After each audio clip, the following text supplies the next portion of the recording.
Welcome, Jim, to the Psychedelic Mom podcast. I am so excited to have you here, and I'm really grateful that you took this time today to be with us, to tell us your story.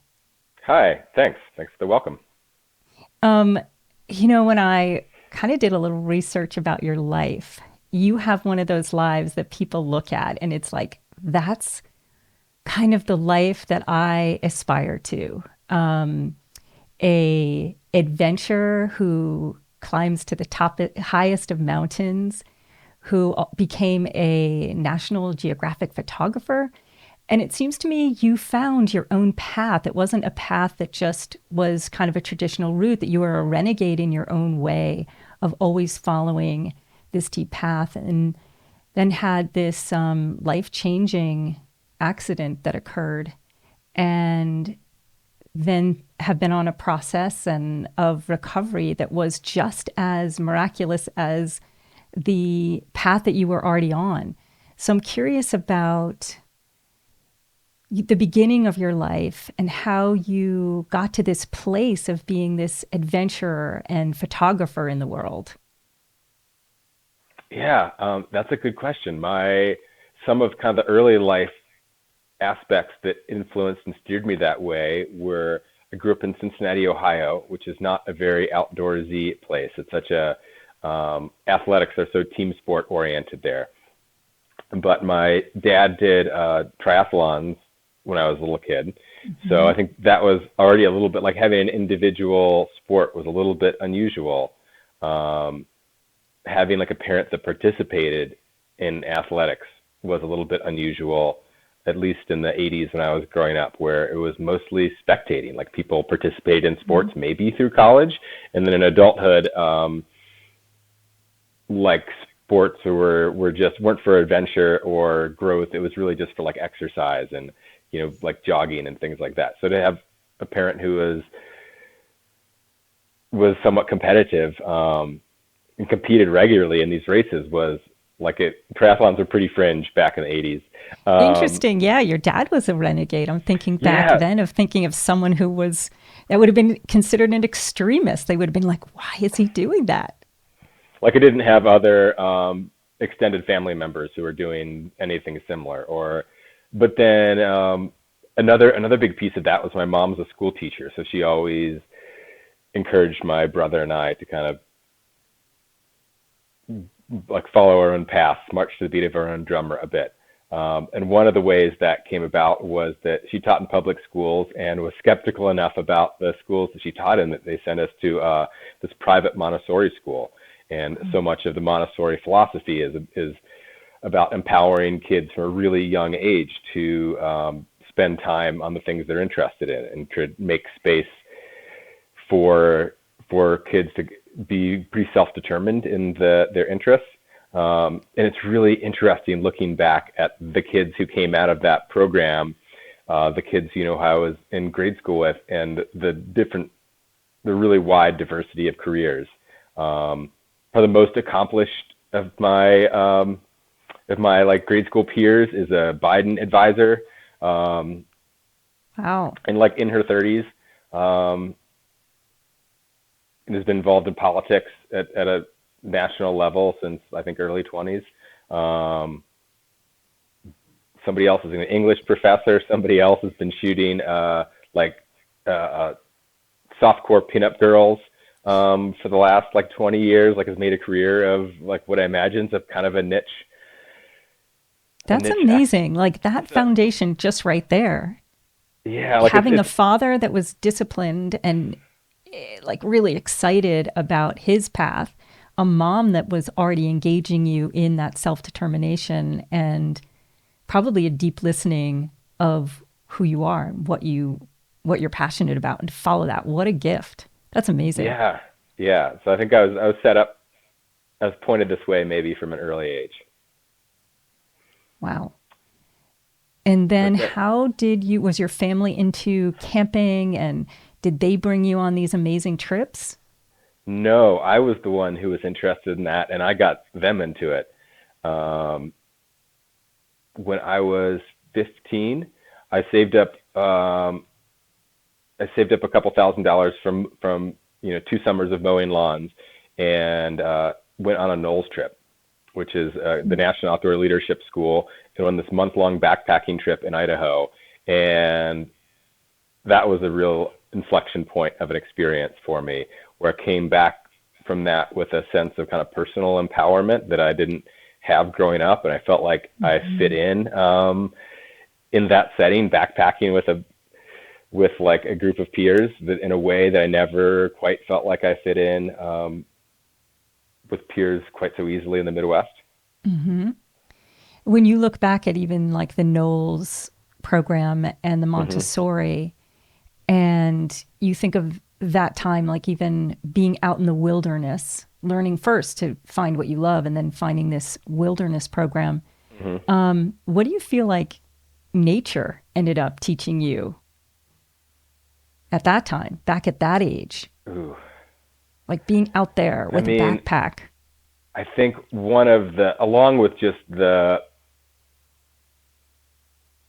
there's something that's like hard to put my finger on about just being in really big, wide open spaces, like feeling really small, but also really empowered to go. Like there's a lot of opportunity to go where you want and do what you want. But at the same time, it's very humbling. Like you're small and fragile in a big and wild world that's not. And I think one of the things that's so powerful for adolescents doing wilderness trips is there's a part in our development where it's really difficult to connect our actions and the consequences sometimes, right? Like teens are notorious for having poor judgment around some of those things. And nature is so good at providing really immediate consequences, where if you don't put on your rain jacket and it starts raining, like you're going to be wet. And that's maybe not the end of the world, but there's like this really tangible, immediate consequence, where so many of the consequences from day-to-day life in society we're really insulated from. It's like, oh, if you're not putting money into your retirement account now, that's gonna have some negative outcomes in 30 years. But those kind of things are really abstract, I think, when you're an adolescent. And there's so many really tangible lessons from like what you do or don't do in the course of a day that are easy to transfer back into like socialized life. That's so true. It's like immediate response. Like didn't pack my bag in a balanced way, and now my hike is harder. Yeah, or I put my lunch at the bottom of the backpack, and now I have to unpack everything to get to this thing that I want. There's so many, or like dealing with blisters and untied shoes and things. You're like, I can not deal with this and it will be worse, or I can stop right now and take care of it, and it will maybe be like some degrees better. So how did you transition into photography? Was this something that you were always really interested in, or was that something that when you were out in nature, it inspired you? Yeah, it was something I was really interested in. Like my dad had done 2 tours in Vietnam and had brought back what was it, Niker mat, like whatever Nikon was before it became rebranded as Nikon. Brought back this like 1970s like heavy metal film camera. So we had a bunch of like Time Life books on photography, like a series that I remember reading, and got into film photography maybe somewhere in like grade school and high school, and did that a bit. Like really enjoyed it, but I didn't really get very good at it until digital cameras became a thing. And I bought a digital camera in college and started shooting like lots of ski and bike photos of friends when I was out in university in Missoula. And then so that was kind of a hobby for a handful of years, and that coincided with the rise of digital photography, and then also like the rise of social media. And like being interested, like taking photos of ski trips and posting them on message boards on the internet, where other simply, like-minded ski enthusiasts would give me like validation and like a Right. motivation to like, it was a way to connect with people, I think mostly. Um, Were you doing extreme things athletically? I went on in 2009. A couple friends and I went on this big backpacking trip in Alaska, Hmm. and it didn't really. As somebody who did a lot of backpacking, no part of it felt all that extreme.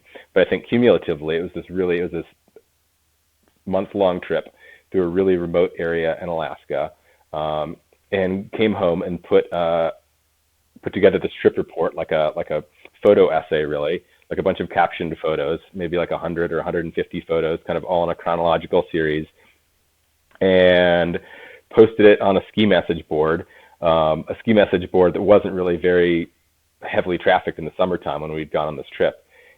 And it went, well, first it got really popular on this message board, and then it was maybe the very early days of Reddit, and people Hmm. started reposting it to Reddit, and so I think that trip report made it to the front page of Reddit a few times.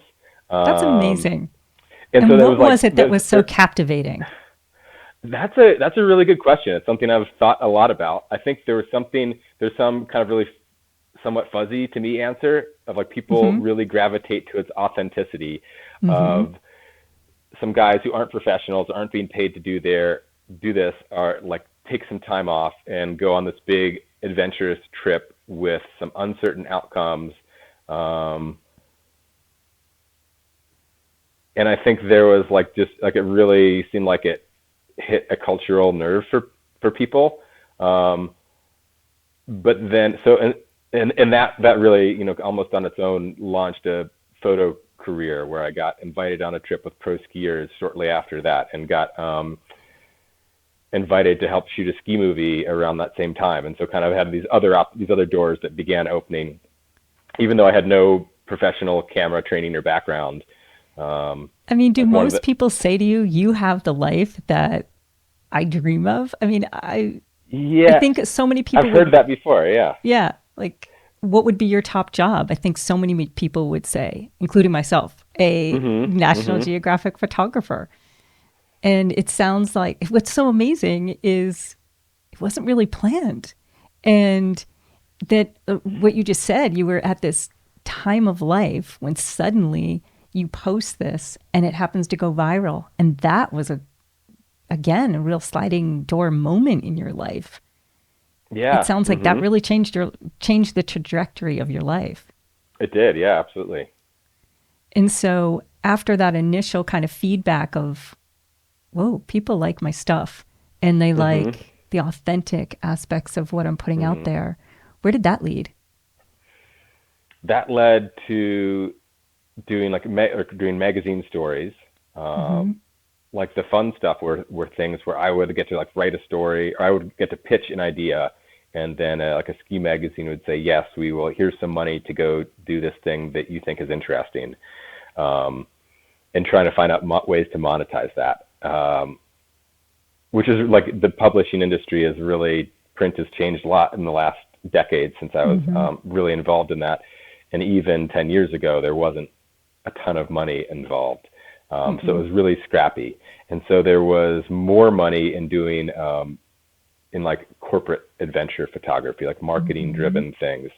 And so that was like shooting catalog photos. Like a big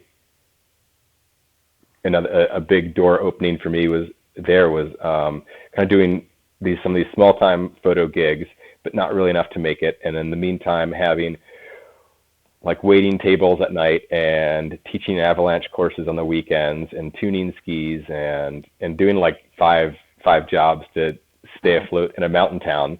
And then was invited to go to do like help with an Eddie Bauer photo shoot. So they hired me at a day rate for I think maybe like 7 days, um, and all of a sudden had like the biggest check that I'd ever received in my life.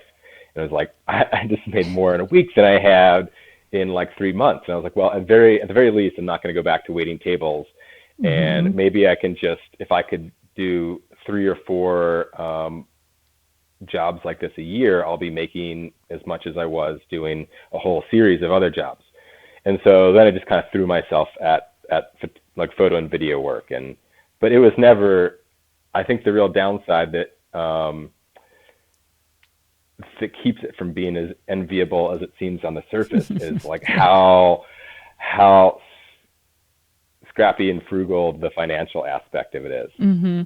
Mm-hmm. And just before we jumped on this interview, you had mentioned reading that I had avoided a big expensive college in Mm-hmm. favor of a inexpensive, state school.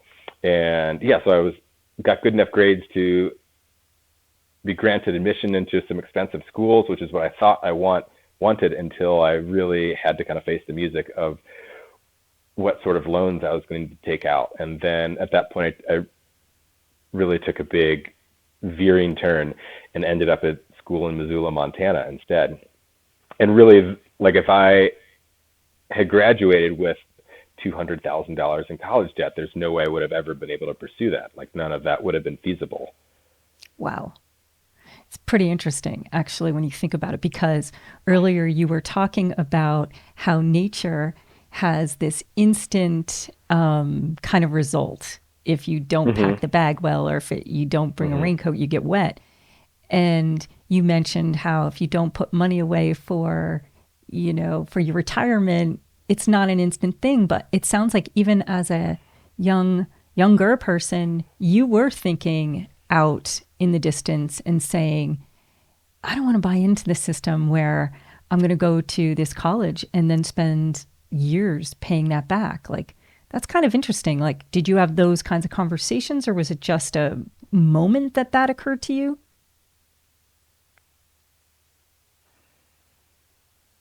Yeah, I mean, I think in hindsight, it feels more like it came out of some emotions of like overwhelm and avoidance Mm-hmm. versus like a clear idea of where, like at the time, I thought maybe I want to go be a park ranger. And I was Mm-hmm. like, maybe I don't need an Ivy League education if I want to go work at a national park. Right. Mm-hmm. Um, and so And that did was you that see was other friends taking that path? no, there was I went to like a college prep high school where Mm-hmm. definitely the ethos was to get into the most prestigious and most expensive school you could, and to pursue that at pretty much all costs. Right. Yeah. And there is a cost. Um, so now you are doing these 3 jobs, making more than what you had done. But as you said, it's not all glamorous out there in the world of National Geographic or photographer. What are some of the other kind of aspects of it that people don't realize that are really challenging? I think there's an aspect you can see so much of now in our current kind of social media atmosphere, which is this idea of audience capture, where if you get good at something, then the demand is to do more of that, and it can be stifling to creativity and stifling to authenticity. And we see a ton of that in the influencer world, right? Because Mm-hmm. I mean, I feel so sorry for people who, because they were born really pretty, are able to get a lot of attention when they post a Mm-hmm. selfie. And so Mm-hmm. then there's this cycle of Feedback being loop. validated for that. Yeah. And so like, well, but then maybe they really have some other thing that they're actually really passionate about, but then they try and share that to the internet and it doesn't get the same likes, validation, feedback. And so they just go back to The photos. yeah, to like being pretty or to Yes. doing, I mean, it's like you can see it really in like pop music where Mm-hmm. it's so interesting when there's musicians who have big hits who are then able to like go and do something else and continue to reinvent themselves versus just trying to like make the same album again and again. Like there's like, Right. So, what would you say is the most extreme thing that you did when it came to your athleticism and adventures? well,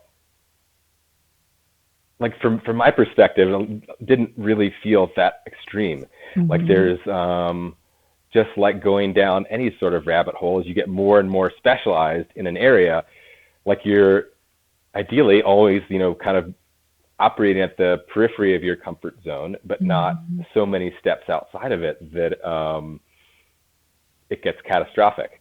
And I think that's the case for skiing and backpacking, where maybe go on a 3-day trip, and that 3-day trip goes pretty well, and then you go on a 5-day trip, and that goes pretty well, and then Mm-hmm. you end up going a week trip, and then you go to a different state to go on a week-long trip, and it kind of like slowly escalates in the same way that all kinds of professional degree programs are designed to coach people into different degrees of specialization.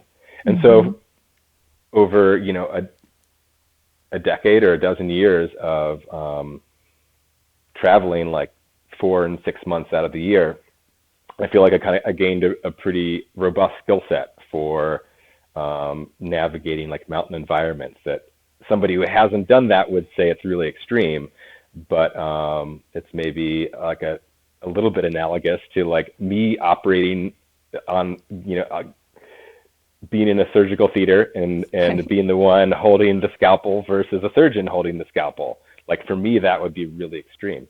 Right. For somebody who's spent years and years of their life being practiced at that, maybe that incision isn't such a big deal.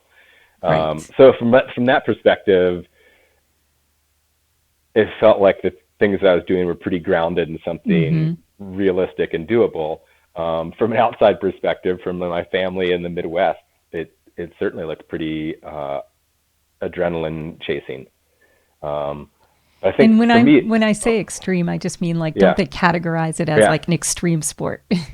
Yeah, yeah, yeah. I did a lot of like more endurancey things Oh, than okay. like jumping off of cliffs. Like a lot of like Oh, long, like one of the National Geographic trips was I skied across northern Mongolia with wolverine whoa. researchers, which was like mostly flat Oh, and very cold, yeah. and very wild and very remote. But like there wasn't like cliffs and parachutes and like death defying. It was Got more it. just like uncomfortable Yes. and remote and logistically weird. So, one of the things that made me reach out to you actually to have you on my show as the psychedelic mom is my daughter said to me, did you read that article about the photographer that had an accident and then was at a concert and used or took magic mushrooms and had a profound altering physical experience?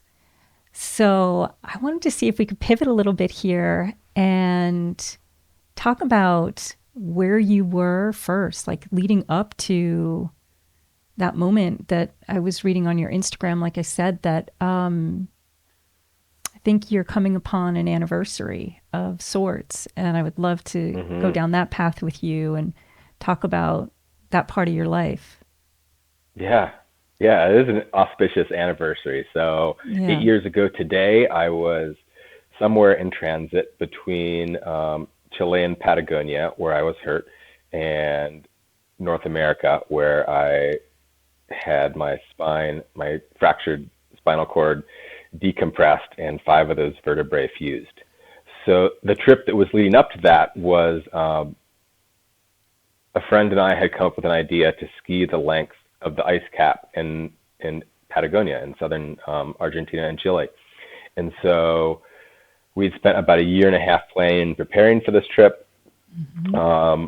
And then I broke 9 vertebrae almost at the outset. Like I'd only been Oh, there a few days, hadn't even really begun the trip yet, and we're just practicing in a field with these snow kites that are like there's a sport called kite surfing where mm-hmm. people get pulled around over bodies I of love kite water on like a surfing. yeah, It's my okay, favorite. so I love it. so there's like it's sister sport, sibling sport is snow kiting. Mm-hmm. It's like a almost a very similar kite, and the same idea that you can use a kite like a sailboat might use a sail to be pulled around. Some people get really good at it and do like tricks off of waves in bodies of water or off of like little rolly hills in the mountains. But generally, it's a sport for like flat open areas versus like steep mountainous ones. In our case, we wanted to use them to like pull us horizontally across these hundreds of miles of flat glaciers. Sounds like so But much fun. Honestly, it it sounds they're like a blast. yeah, they're really cool and interesting. Also, things went really wrong for me where I got picked up and slammed down by a large gust of wind, by a powerful wind gust. When I regained consciousness, I realized I was paralyzed. Whoa. I couldn't feel or move anything from the chest down. How many people were you with at this point? I was with one friend who was there, but I don't think he really witnessed the impact. When you went, when you were falling down, was it so fast that you didn't realize what were happening? Or when that wind took you, were you like, oh God, this isn't going to be good? The last thing I remember was just being a couple feet off the ground and not being panicked about that. Was just had the kite. The kite was depowered. You can control the lines on the kite almost like a puppet marionette. So the kite was in its kind of lowest power setting. There was like an emergency cord that I could have pulled that would have just cut the kite loose, and I would have just fallen a few feet to the ground. But the last moment I remember, it wasn't quite panicked emergency. It was like it was intense and it was a little bit concerning. Like I'd certainly been caught off. Like the winds had been fairly light, and then a really big gust came up that was a bit anomalous. But also Patagonia is known for being incredibly windy. And so Yeah, then, so it wasn't. how long But were then I you don't. unconscious? Do you know the story? Like, do you know from your end, like, how long you were No, I mean, unconscious? And but maybe a few minutes. Like I woke up in the same open field where I wasn't in a coma and I wasn't unconscious for a long period of time, but I think I was probably somewhere between like 1 and 5 minutes, like enough for there to be maybe some sort of brain trauma there along with the spine trauma, but I was never diagnosed with a traumatic brain injury. Yeah. so then, when you did come to, did you have this feeling like this isn't good, or were you kind of not aware of how badly you had been injured? I mean, I was pretty aware immediately that I was like self-diagnosed that I was concussed and paralyzed. But I didn't know much about spinal cord injuries, and I think I had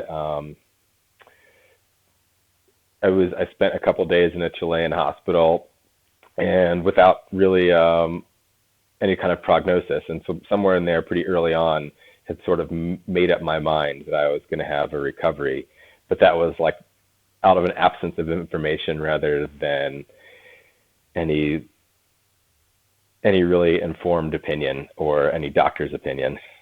Was there kind of a combination of determination and terror?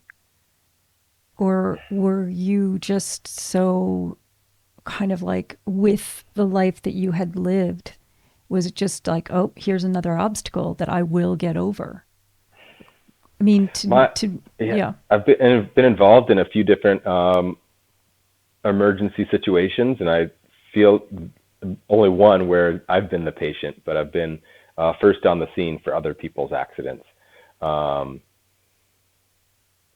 And I think my kind of neurological response, psychological response in that moment is very action oriented. Like it doesn't tend to be a very emotional time. Like it's and then later, kind of in the aftermath, once the immediacy of the situation has passed, then I feel like all the emotions come flooding in for me. So in those kind of initial early days of being paralyzed, there was like there was like a real sense of purpose and mission around getting myself back to North America. And that certainly wasn't just something that I did. The companions I was with really helped. My brother and parents were working back from the United States side to help facilitate an evacuation back to the United States. So it was a team effort. And also that was like where all my focus was going versus like pondering the what ifs and like the existential terror of what life might look like in the future. I'd shipped one of the spinous process, the little like fins on the back of our vertebrae. I chipped the spinous process in one of my neck vertebrae, and that really concerned me at the time of my accident. So like, okay, I'm paralyzed from chest down, but I can still use my hands. If it turned out that fracture really wasn't something that endangered my spinal cord, but I didn't know that, and I think maybe the doctors didn't realize that at first. And so I was really concerned about what it might be like to be a quadriplegic. I was like, if I'm a paraplegic already, like, really don't want this to be exacerbated any further with like a neck spinal cord injury somehow in the transport between continents. But then to like circle back to your question about, I think that I pushed off some of the terror for a ways in my recovery, where it really took about 2 years before that felt like it all caught up with me. Like, I feel like I had this kind of immediate reaction of needing to take care of myself and to get myself to definitive medical care. And then once that crisis had kind of passed, within a few weeks after spine fusion, I began to like, first I could wiggle a toe, and then began to like flex my quad muscles on one leg just a bit. And so then I kind of transferred a lot of sense of purpose to this idea of being like a recovery guy and putting everything, all the attention and focus I could into that. And so it wasn't like there weren't some really bad days or a fair amount of despondency or isolation in that. But I think overall I kind of had a pretty balanced and optimistic outlook for the first year and a half or so. It's unbelievable, really. Even that kind of mindset, do you think some of that came from your experiences out in nature? And yeah, it's a pretty profound way to be, to take that approach of like, what's the next step? How can I wiggled a toe. How can I tomorrow wiggle 2 toes? Yeah, right. I do think the outdoors and the life experience that I had up to that point really informed that. Like, I think one of the skills is being able to take a really large problem and parse it down into individual chunks. And doing that in the face of huge uncertainty is really hard for humans. Like, and I'd had more life practice with that, where there's a lot of that in the outdoors, where it's like, if you're really anxious about whether it might rain next week, you're probably not going to enjoy backpacking. Like, there's some level of like, I don't know what that weather's going to bring, and I have to let go of that, and I'll deal with it when I get there. And I had a lot of like very concrete, tangible experience with that, but I don't think most humans deal with facing that sort of uncertainty in tangible ways. Day in and day out. And I think spine injury certainly felt like a lot of that. And so one of the reactions to, like, a lot of people who are freshly paralyzed are told by doctors that they won't walk again. Like, it's a really common thing, unfortunately, that doctors say. And I say unfortunately because there isn't right now a way to image someone's spine trauma in a way that can really give a very meaningful prognosis. It's really hard to gauge what sort of recovery someone might have. We just don't have the imaging tools to do that at this point. But doctors still give kind of this worst case prognosis. And I think maybe one of the pressures the doctors face is some of this emotional side for patients of people really wanting a definitive answer, and the doctors saying like, well, the only thing we can definitively say is that like chances are, I think giving a kind of a worst case outcome braces people so to avoid disappointment, but it sort of soothes this need for certainty in a really uncertain situation. Were you told that? I was not. No, my doctor never told me I wouldn't walk again. I think it was inferred in various ways, where one of the best predictors of recovery from brain trauma or spine trauma is how quickly a patient is decompressed, how quickly blood flow is restored to that tissue where there's been this compression, and then when brain tissue or spine tissue is bruised, it just like any bruise, there's a swelling that happens there, and when it's inside a skull or inside a spinal column, there's nowhere for that swelling to go, and so that swelling just causes pressure to increase. As pressure increases, blood flow stops happening. As the blood flow stops happening, the tissue stops getting oxygen. And so those bony structures are meant to protect that really fragile tissue from impact. But then when they're not enough to protect it, they really can kind of be a hindrance.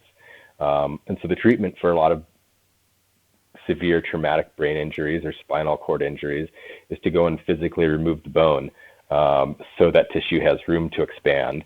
And then as swelling goes down, with TBI patients, they will like take a piece of someone's skull off of their head and then later replace it.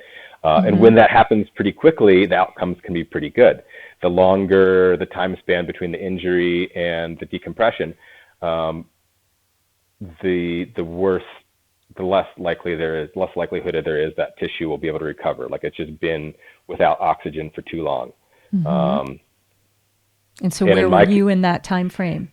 I was like at 8 days, which is like beyond 24 hours.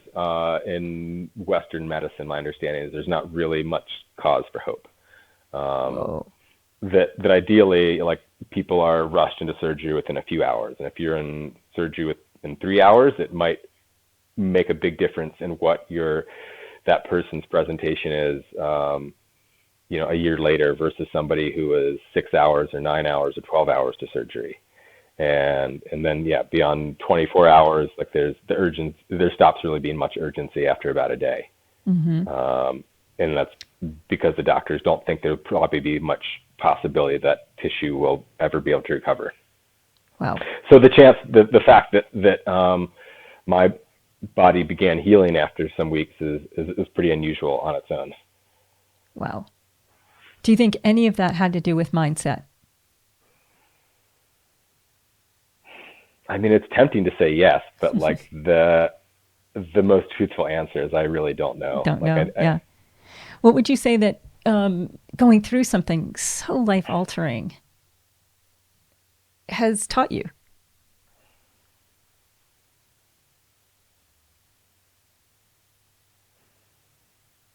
That's a good question. I don't have like a tidy answer.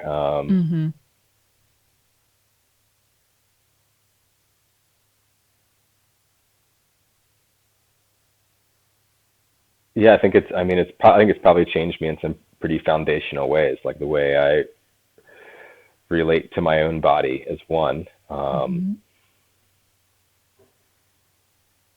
Through spinal cord injury and also through psychedelics, I really experienced myself as being a team effort, of being like a lot of parts all working in coordination, where kind of my normal default setting prior to that was perceiving myself as like the dialogue in my head as the captain of this meat suit. So let's talk about the psychedelic part of this. Where were you in your recovery process, and how did it come to be that you ended up taking a psychedelic? So I was in hospitals from December through April, and then I was an outpatient from April through June. and then had moved to Northern California to go do physical therapy with a nonprofit called High Fives Foundation that's based there. They'd offered me they have some in-house physical therapy and gym equipment and a massage therapist and some other bodywork practitioners. And so I went and lived in a friend's basement, and went and did, free to me physical therapy every day with High Fives. But through that time, it was now like 9 months after spinal cord injury, and really my entire life had been like months in hospitals and then a few months out of hospitals, but still really focused on rehab. And there just hadn't been much of a social or fun aspect to my life. It all felt pretty serious, and it was just such a grind. And then a physical therapist who I'd worked with in the hospital for months came out to Northern California for a music festival with her friends and invited me to join. So I went to this 4-day music fest, which in one way was just so great to be out kind of like in public. And on another side, I felt so conspicuous and out of place. I was really self-conscious about my walker and walking poles that I would use, like arm crutches. And so in some ways I felt really a part of the scene. In some part, I felt kind of like this outsider. I felt really self-conscious about the medical device situation. And I also felt really self-conscious about the sort of level of partying that was happening around me. One thing that I'd found was that even really small amounts of alcohol really negatively affected the very mediocre walking ability that I'd regained. That even before feeling anything like an alcohol buzz, that my legs would stop working and I'd collapse and I'd be unable to walk. And so that was so there really, you are at this festival.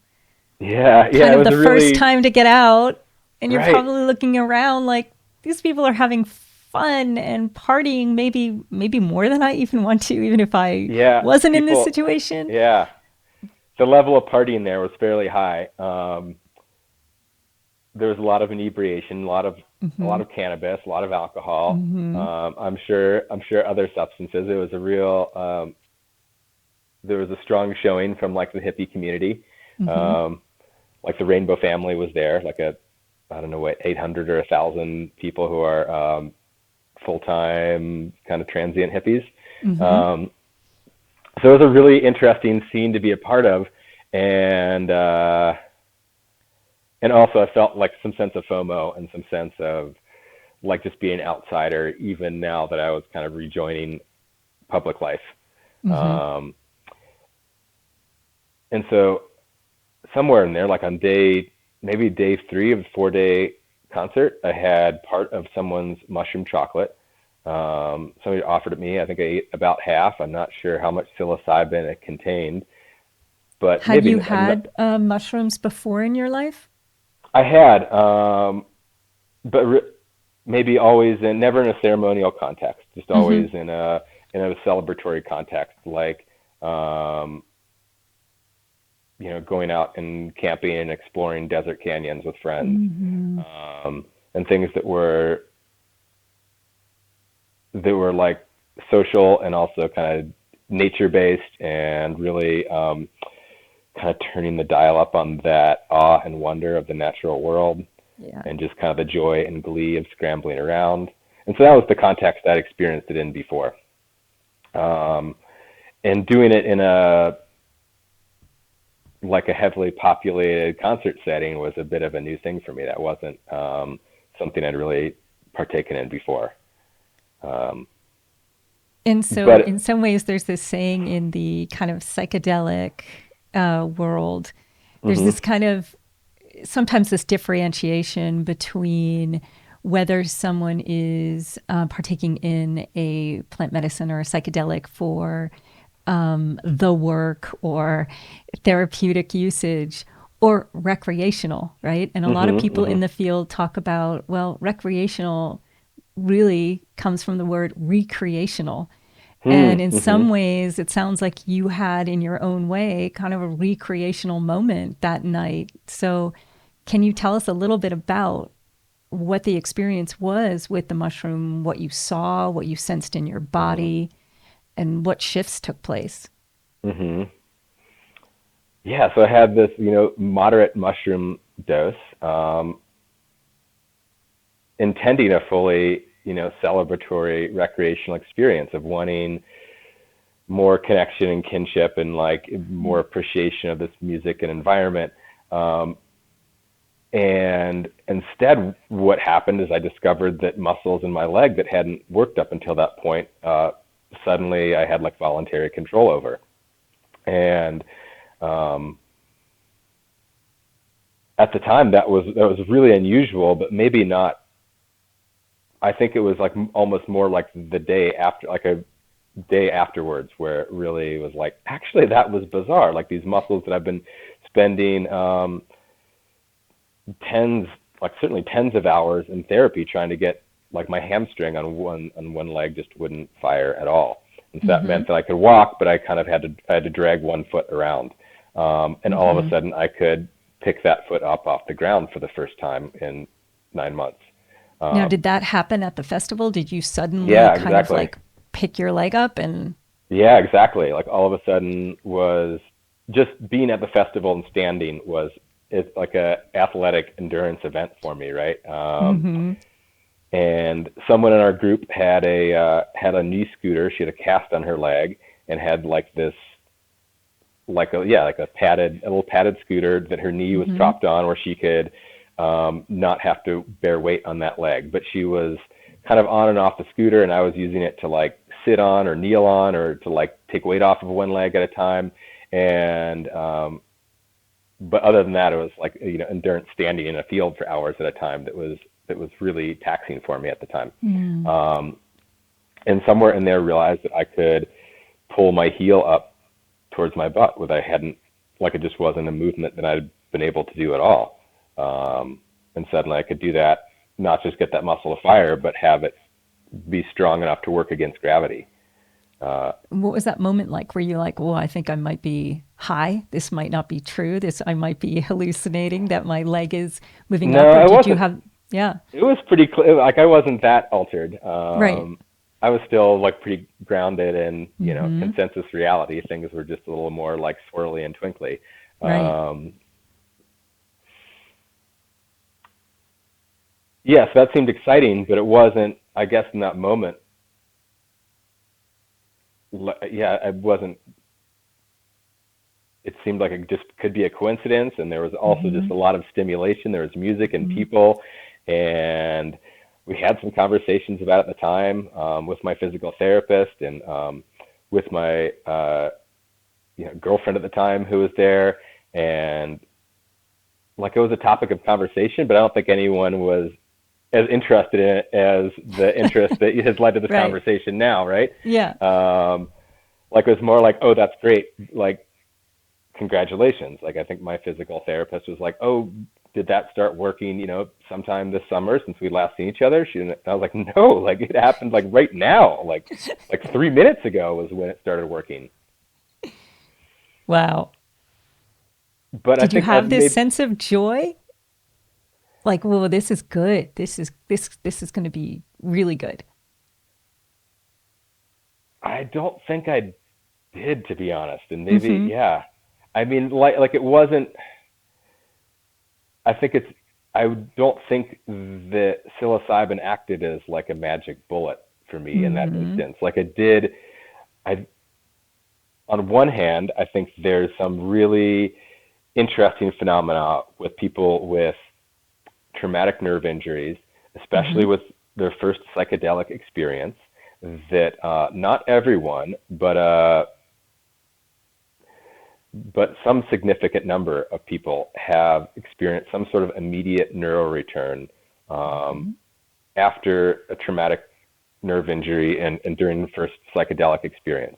Like I've heard quite a few other stories from other people since this article was published, and really even in the years prior, since this happened 7 years ago. Um, it's been an area of interest of mine, and yeah, there's quite a few stories, and it So isn't even universal, before but this, so before this accident, were you curious about how psychedelic might help in this way? before spinal cord injury, no, I don't No. think Okay. I didn't have any awareness of the healing properties of psychedelics or the Mm-hmm. neurogenic properties of psychedelics. And it wasn't until, so I had this experience where some leg muscles start working, and Mm-hmm. kind of was curious about that afternoon, and then more curious about it and the aftermath of that, Mm-hmm. as it kept working the next day and the day after. And it seemed like some sort of neurological pathway had been restored, and that led to conversations with neurodocs and me disclosing this drug use, which felt like in 2015 the atmosphere around this topic was a lot different than it is now. There's a lot A less lot different. enthusiasm. There's Yes. was not, You couldn't really talk about it. yeah, there wasn't the only place it's being covered in the media is maybe like Vice News. Like, it wasn't Right. a New York Times topic the way it is now. Right. And There weren't so, moms creating psychedelic mom right, podcasts, right? yeah, the cultural attitudes were a lot different, and it was and there's a lot of judgment around it. Even as I shared Mm-hmm. this story, I was Mm-hmm. pretty vocal about it with some of my spinal cord injury friends, and there was a lot of, at least a lot of teasing, um, a lot of teasing from people who, in the years since, have many of whom have their own regimens and protocols with psychedelic medicines now. Mm-hmm. Um, like, it seems like there's been a large shift from Michael Pollan's books and from the continuing research I data mean, sets that, yeah, I'm going back when I first got into this field, I couldn't talk about it. So look at the yeah, shift of like not even being able to talk about it, not even being able to talk about it with my family, my kids, and then to today. That's a massive shift in, you know, a very short period of time, really, like a 5 year period. it's been really rapid, huh? Yeah. So, in this exploration of whether psychedelics belong in our kitchens, doctors' offices, maybe even religious ceremonies, what did you come to know about psychedelics after this experience? Did you continue working with them? Did you, what was, were you kind of, were people who were doing research asking you to come allow them to kind of do some studies with you? What happened from there? From there, it was, I feel like it was kind of my own initiative of like kind of probing and poking at this question in different ways, Mm-hmm. about like whether, like, it seemed, at least anecdotally, pretty clear that this mushroom experience had allowed this motor function to resume working. It seemed like that was at least a somewhat moderately common story among other people with similar injuries who had also experimented with drug use. Hmm. Um, and that led to a lot of reading. It led to more self experimentation. Um,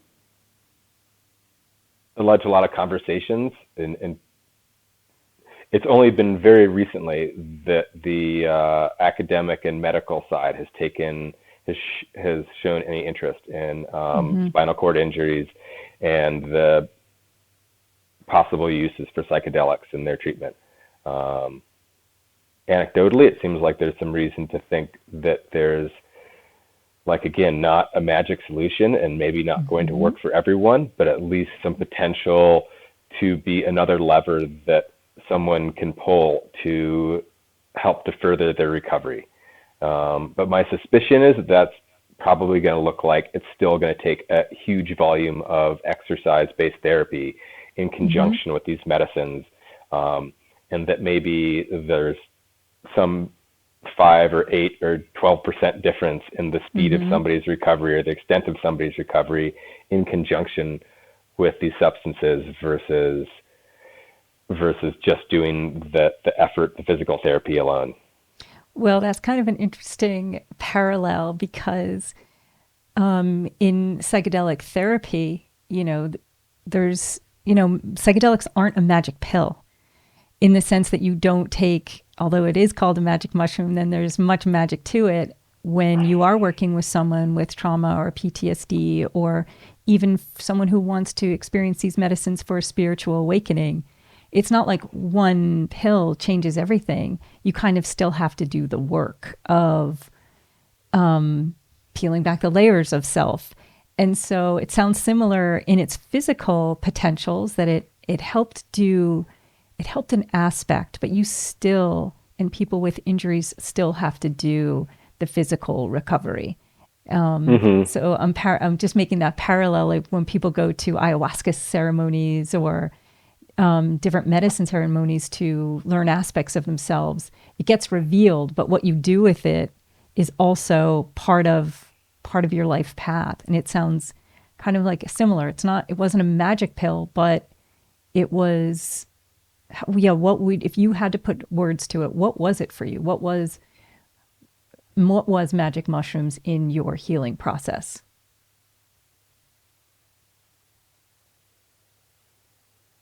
It feels like it's been a bit of a gateway, that experience. Mm-hmm. Like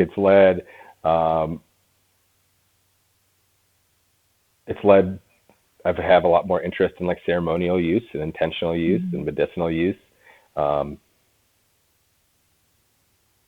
haven't used them in the same recreational way. I kind of shifted my relationship to them.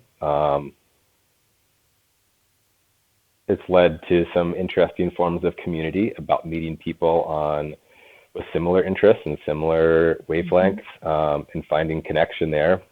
What would you say to somebody who is kind of still in that place of thinking, "Oh, these are just drugs"?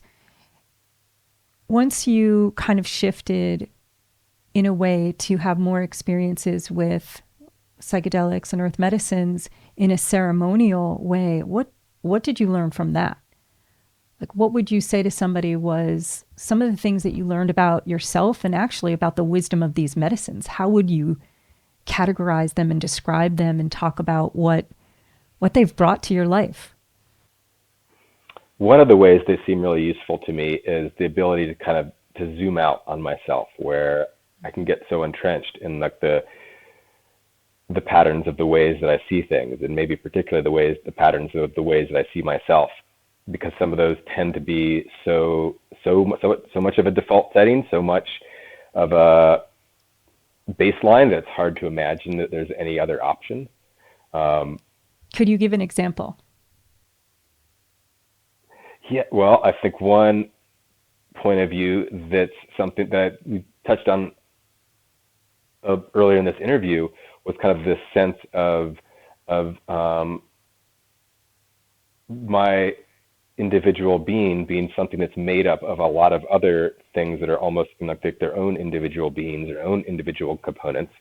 Like there's a science-y perspective where I have about as many microbiome cells in my body as I do actual human cells in my body, and that there are just trillions and trillions of organisms on me and in me that influence the way that I interact and perceive the world, that are, among other things, producing almost all the serotonin that my body has.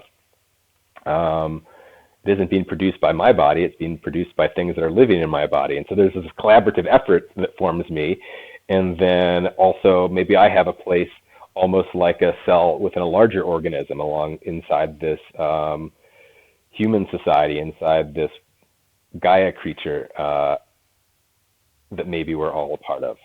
And so I really appreciate that framing of seeing myself as being embedded within a much larger system and being composed of a tremendous amount of these little teeny systems. We are not separate, that we are intricately woven. And when you think of our body is really a system of an interbeing. Yeah, absolutely. I think that's like, it's one thing to kind of intellectualize it in this science-y way that, of universe scale to molecular and cellular scale. There's a spiritual aspect of it that's, something like Eastern religion, non-duality. Mm-hmm. Um, and both of those, at least for me, can be like a really cerebral, Mm-hmm. and like it's one thing to have it as an idea, it's a whole other thing to have a felt experience of that. And I think psychedelics are a bit of a shortcut, it seems like.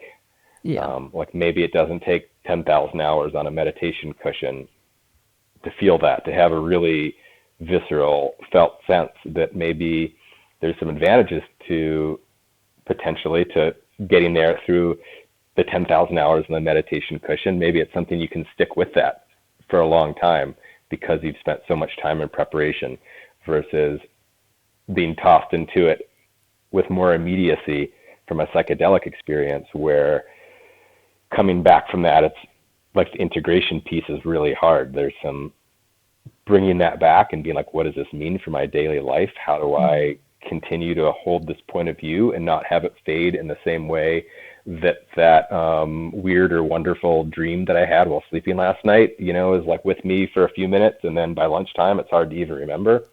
Mm-hmm. Um, I think psychedelics, like they take some effort in a different way, but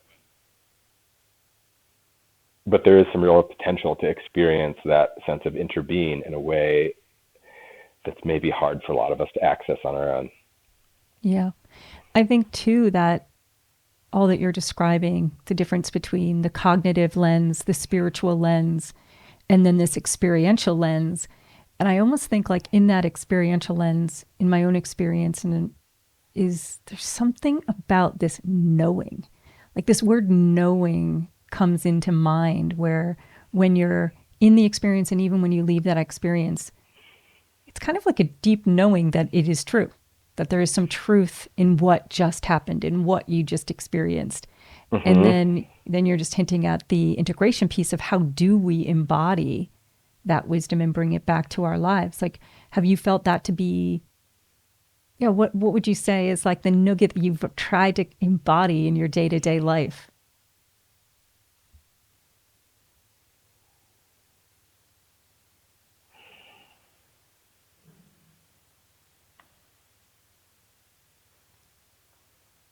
I mean, all the things that seem like they're the most true all sound like a Hallmark card greeting, right? Like there's just it's things like the importance of love and the importance of service Mm-hmm. and the Mm-hmm. importance of giving back. Mm-hmm. Um, and I don't think you need a psychedelic to experience to realize the importance of that. And Mm-hmm. also, there's like a profundity to it. It's just like I don't know. There's a reason the word ineffable gets thrown around so much in Mm-hmm. conversations about psychedelics because some of it just really, really defies being put eloquently into words. That like that part of knowing, the gnosis part, is like Mm-hmm. if it was easily communicated through words, then it wouldn't be such a rare experience. Yeah. Um, yeah, So, do you see yourself as somebody who um, would be in some form of psychedelic space? Would you ever, is that a path for you of working with people with injury? And is that something that you've considered? absolutely. Yeah, I think that'd be a fascinating thing to be involved in. I would love that. And also, I think there's some cautionary pieces that are maybe Mm-hmm. unique to disabled community. Um, One of the most evident ones is that these substances, these medicines, interact with the same serotonin receptors that cause muscle spasticity, and so it's Mm-hmm. really, really common for people with spinal cord injuries to have muscle spasms that can kind of look either just like involuntary muscle rigidity, or it can look more like just like a bad Charlie horse, or a Mm-hmm. lot of this clonus that's like a shaking kind of a spasm. It's kind Mm-hmm. of seizure looking. And if you imagine somebody who's maybe psychedelically naive and disabled and then using these Mm. medicines, and then having 3 hours of intense spasms. I have muscle spasms. To me, they're like And they're are not ideal. there is there a psychedelic that happens more with versus another psychedelic, or is dosing involved, or is it somewhat unpredictable? I think there's probably like more research is needed. Like anecdotally, Mm-hmm. talking to friends and from my personal experiences, it does seem like dosing is a big factor. Um, some people with spinal cord injuries are just more prone to that spasticity. Some people don't experience it at all. Some Mm-hmm. people who don't normally experience it at all then do have it during a psychedelic experience. Um, like that's the thing that I'd say. Like there seems like there's a potential for. It seems like an area that people in entering this would want to have some caution. And if someone at home was thinking about exploring this on their own, that I Mm-hmm. think it would probably be wise to start really small, like start with a microdose and then work up to a half-gram psilocybin dose and then to a 1 gram dose over a series of weeks or months and individual experiences, Mm-hmm. um, Would which is you probably good recommend advice somebody, for just about anyone. right? Would you recommend somebody not be alone? That seems like having a trip sitter, a caretaker, Yeah. somebody who's there to help out. Seems like it'd be a great idea. Having a facilitator. Like I think there's just maybe not enough data for me to. I think there's a lot of potential there, and it just seems like that is like spasms, along with some potential other body dysregulation that can happen with people whose nervous systems just work differently from a Mm-hmm. able-bodied person. Now, just being in this space, I'm just curious because, have you come across anybody specializing in holding space in this area I for, have not. No, no, interesting. no. I've volunteered myself for a bit of it, but no, I don't think. I think it's maybe just too new of a subset of an already somewhat obscure Mm-hmm. area of interest. So for you now, where you are kind of physically, let's start with the physical, where is your recovery? I walk with a pretty significant limp, Mm-hmm. but for somebody who spent half a year in a wheelchair, I really have had a tremendous recovery. Mm-hmm. Um, I used to ski a lot. I ski some now, but I'm pretty mediocre. I ride bicycles a lot. I really like mountain biking. I really like Mm-hmm. commuting to work on my bike. Um, I think bikes kind of help to allow me to compensate for some of the way my disability presents. Like my balance is pretty poor. I don't Mm-hmm. just don't have the strength or endurance or quickness or agility or ability to high step that I used to. Like it's Mm-hmm. and having said that, I am able to live independently and Mm-hmm.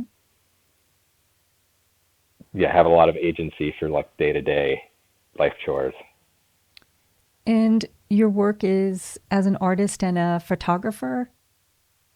As an artist, I don't do photography work anymore. I do some Okay. communication strategy, and I work at a gym called Ripple Effect, um, where it tends to be. It's like a gym for people who don't like gyms.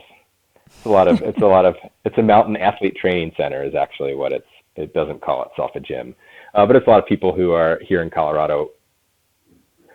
Everyone has 4 or 5 outdoor sports, and Mm-hmm. people are often coming there for months at a time as they recuperate from an injury, or as they are, entering middle age and wanting to keep doing their 20-mile trail runs and Mm-hmm. all, and not and keep their body fit so that they Mm-hmm. can continue to do all these outdoor things. That's most of the Right. clientele there. Mm-hmm. And so, But what is I'll, your art now? If you've moved away from photography, what is your new form of art? I like making woodcut prints, which are Oh, like beautiful. an elaborate stamp, like a rubber stamp, but carved into wood. So, you have a website called Perpetual Weekend. Yes, And that's right. what is that website all about? That website is like my photo portfolio that really hasn't been updated now in 8 years. Um, Maybe about a dozen years ago, or Mm-hmm. maybe a bit longer, I had been interested in like branding myself as a photographer and Mm-hmm. went to look for a URL, which like the standard was for people to be their like first last name.com, and my Mm-hmm. name was common enough that like all the variations of my name were taken, and it would have been some really long and dumb URL. So at the time it was a little bit of a weird move to to brand myself as like my photography business as something other than my given name. Um, Mm-hmm. and so I ended up with Perpetual Weekend that was felt to me like an aspirational goal Mm-hmm. of like we were speaking about earlier, of kind of adhering to this path of wanting to do work that felt meaningful. Mm-hmm. Like can I get paid to do things that I enjoy doing? Um, Felt like the goal and felt like the ethos behind that name. And then at some point, post spine injury, life didn't feel like as much of a perpetual weekend, Mm-hmm. and started an art website that's gorgeousstorm.com. Oh, And so, beautiful. so that felt like it was a little more reflective of the kind of the internal state of The the gorgeous struggle and storm. the struggle and the friction, and also kind of the beauty in the process of it. Do you look at your life? I'm thinking of that title, The Gorgeous Storm. And when you look back and even where you are today, do you look at kind of your life as a hero's journey and one that's continuing? Yeah, I think it's easy to map some Joe Campbell ideas onto Yeah, my life, exactly. or map my life onto some Joe Campbell ideas. Really, yeah. There's this YouTube clip of Kurt Vonnegut talking about the shape of stories. He has this lecture where he's talking about all the diagramming rising and falling actions, and one of them he's quipped something about. He's like,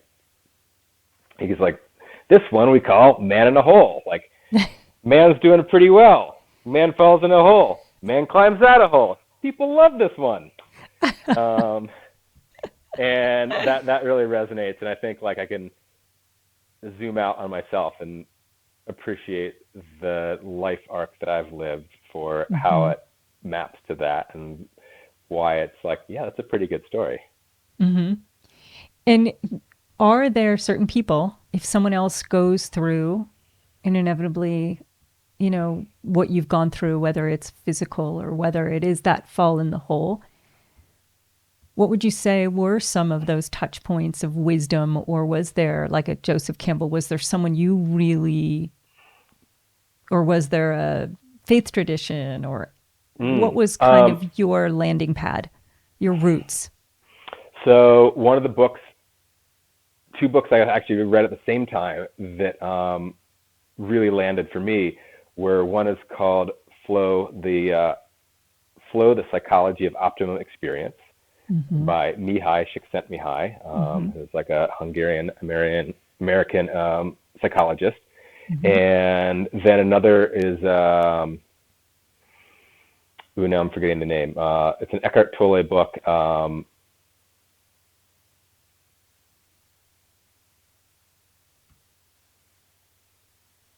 The Power of Power of Now. Now. Yeah, Power of Yeah. Now, Yeah. which is Power of like Now. like the kind of westernized Yes. version of Eastern spirituality's take on presence and mindfulness and flow Mm-hmm. state, versus this like 1992 kind of pop science treatise on this idea of flow state,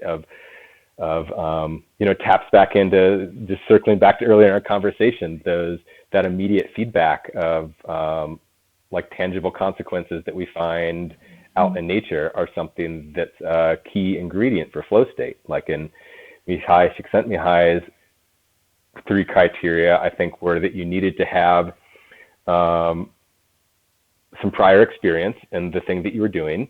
There needed to be some clear goals, and there needed to be immediate feedback. And Mm-hmm. anytime those three criteria are met, it can be washing the dishes, it can be skiing, it can be professional work. But you can have this really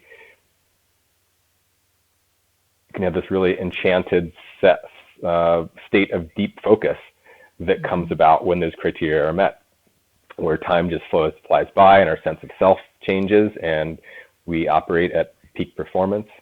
And I think that's something that in reading that book, I recognized how I oriented a lot of my life to kind of seek those experiences and to cultivate that in some certain ways.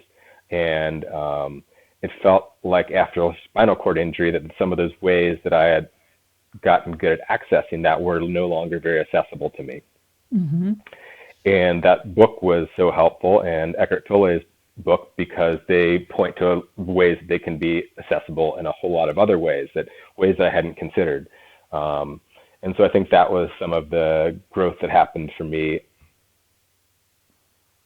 and some of the kind of the landing that I found was like, oh, this isn't gone forever.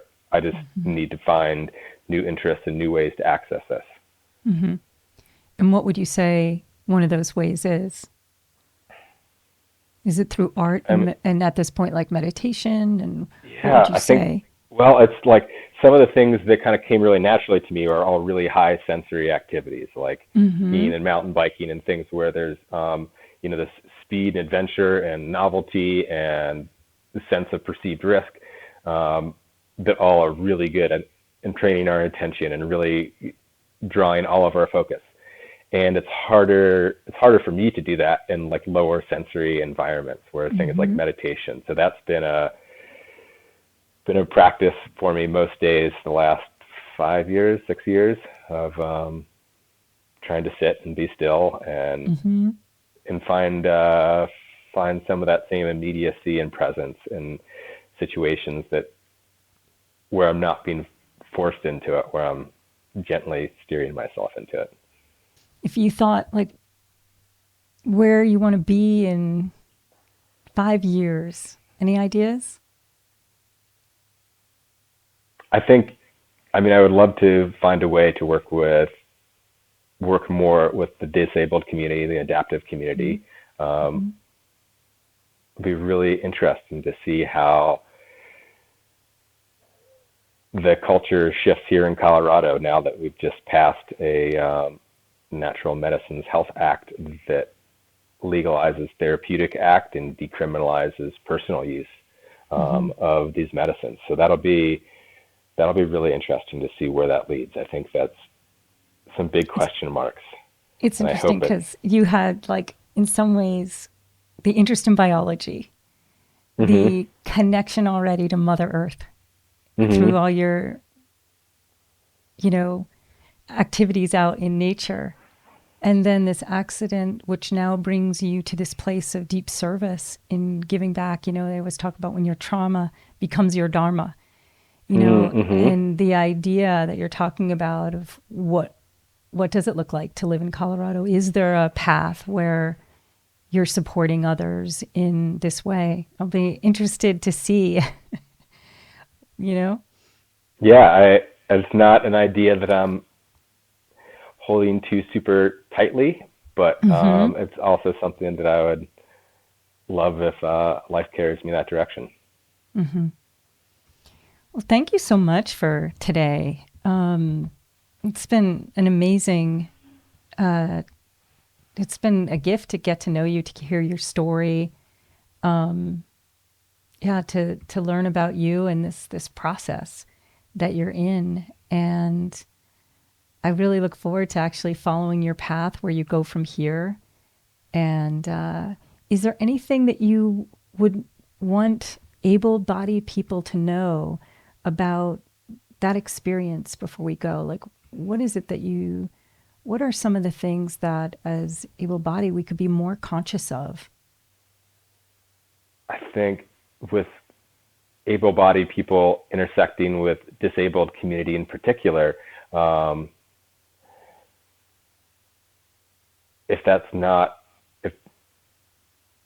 I think it takes a while, it takes some practice sometimes to see people as fully human when they are really different from the way we perceive ourselves.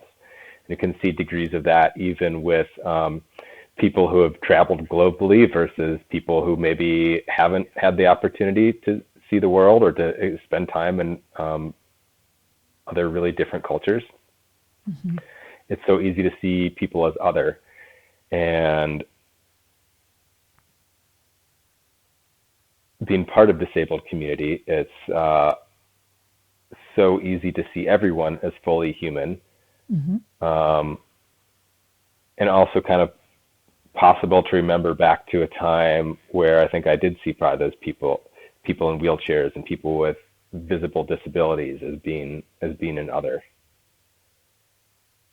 So I don't know what the advice is in there.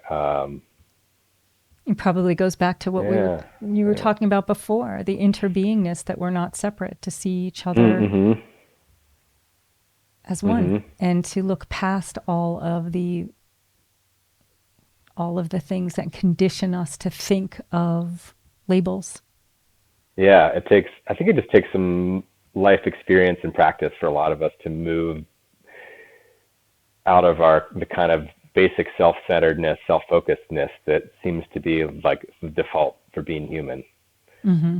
And so I wish everyone well on that journey for the way that looks for each of us. We're all on it. Yeah, exactly. Yeah. Well, thank you so much. Yeah, no, thanks for your time today. Thanks for the kind and curious and thoughtful questions. Really appreciate the work that you put into it. Oh, yeah. Well, thank you. Thank you. Your story's amazing. And I think sharing your wisdom is really a gift, just the process that you've been through.